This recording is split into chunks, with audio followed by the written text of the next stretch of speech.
about what you want to avoid, you attract it to you. Why don't you attract to you what you want?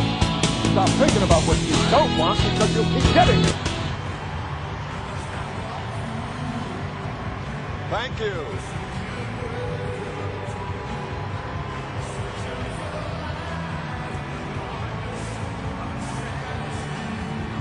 Thank you. Before I'm through with you here this afternoon, I guarantee you that I will impart to you enough information and ideas and things that you need to work on, because I'm real clear. I've been training people for over 30 years. I've been a researcher in human psychology and human emotions most of my adult life. And I'm real clear that human potential that exists in each of you, for most of us, hasn't even been tapped.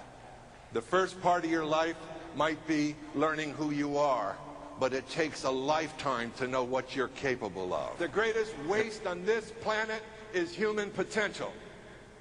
You go to school and you get lazy. You stop academically building your mind. That's your toolbox, your mind. How you see and assess and interact. Those are the tools you need to be developing. The kind of person you are. If I give them to you, will you use them? See, principles that work in life, universal principles, I'm sorry, but they don't belong etched on a pad. They belong deeply ingrained into your psyche and your spirit. They become part of you. And very seldom in life do you hear them. And very seldom in life, when you hear them, do you really listen to them. Pay attention. Pay attention. Before there's any external manifestation of wealth, change, and prosperity in your life, you have to have an internal transformation. We have to learn the principles of how this universe works. It is a universe of laws. We're finally starting to figure out that it applies to our minds and our spirits as well, not just physics. So when you look at your life and you look at adversity, you've got to recognize that everybody gets dealt a hand. It's what you do with the hand you've been dealt. And what you discover if you honestly look back at your life, every single thing that happened to you was a blessing if you put it in the right context. There was something you needed to learn. There was something that was going to advance you if you knew how to deal with that in the proper mindset, the proper spirit set. It was going to be an advancement. Helen Keller had some handicaps, would you say so? Here's what she said: life is to be lived as a daring adventure or not at all. Next thing she said, there's no such thing as security. Go for it. You've got to want to leave and become and arrive. That's a journey, isn't it? So the first decision that I need if I'm going to stay motivated is that I have to have a white hot desire. Lukewarm does not work. You see, there's only two types of people on this planet.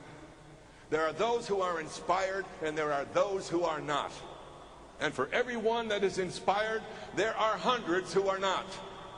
You need to decide which one you're going to be, because motivation follows inspiration. If you're not inspired, you're already half dead. Rigor mortis has set in your spirit and your mind. All the winners in life make a decision. They have a discipline about the decision. They include and endure the discomfort with a different attitude than the losers. It's all here. Oh, you don't like to hear that, do you? Well, I'm so happy to see that after many years that the people are becoming more and more aware of ancient teachings. That thinking is the creation of your life. You're thinking your way to everything you're doing. If you're not thinking, you're not doing. Well, I started to exercise. I didn't like it. Later on in life, I remember the words of Emerson and felt them so powerfully when he said, "Do the thing, and you shall have power. Do the thing, and you shall have power." Now, another insight, since the self-image is built upon the belief system, that is what you believe truly about yourself, you manifest and you stay consistent with it. To translate that, if today you're sitting here believing you are incapable, I got news for you, you've already proven it. because you bought it and your mind coordinated with all the experiences you have to validate what you believed about yourself. Whoa. Well, since it's built upon the belief system, how do I improve it? I need some new beliefs. Well, how do I get new beliefs? I challenge some new behaviors. I've had people, when I used to do certain seminars, and I'd say, how many of you are terrified of public speaking? And this would be about 4 or 5 hours into working with them, and they didn't know what I was liable to do. And I'd say, well, I'm going to experiment. I want the absolute most terrified person in this audience to come up here with me. And if you don't, I'm going to come out there and select one of you. You should have seen what I saw. There was almost an exodus for the bathroom. Other people were slouching down. People who were looking straight at me started to look like this. So I walked down the aisle, and there was a young guy absolutely shaking. His name was George. So I said, son, come with me. He didn't want to go. I said, come on, come on, come on, come on. We're going to get through this together. Come on. I took him up on stage, and he stood there, and I didn't know if he was going to make it, because he was... And I said, let me tell you something about this massive humanity here. Right now, they love you. Right now, you are everything that they think they can't do, and you're proving to them what courage you have. The audience broke into spontaneous applause. I said, see, you misread these people. You think they're up there, they're there to judge you? No, because you were vulnerable. Because you put your weakness on display, you became so powerful they fell in love with you. Why are you hiding from what you're weak in? Work on it. Get better. It's not that big a deal. It takes the same amount of energy to become enormously successful as it does to fail. Yes. How about the human mind? How about the thought process? We have never really been trained of how powerful your mind is. We've not been trained.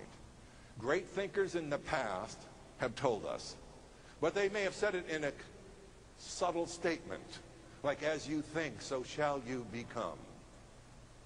A man's life is what his thoughts make of it all day long. Disraeli, I have brought myself to the realization through intensive meditation that a human being with a settled purpose, a goal, must accomplish it. For nothing can resist the human will that will stake even existence upon its fulfillment. Are we made of that stuff? Are we made of that stuff or not? Is that the human potential for each of us? We got to stop looking like the next guy has it, the next gal has it, and you don't. There's your problem. Your whole life is nothing more than your imagination going all day long, 24 hours a day. Did you know that?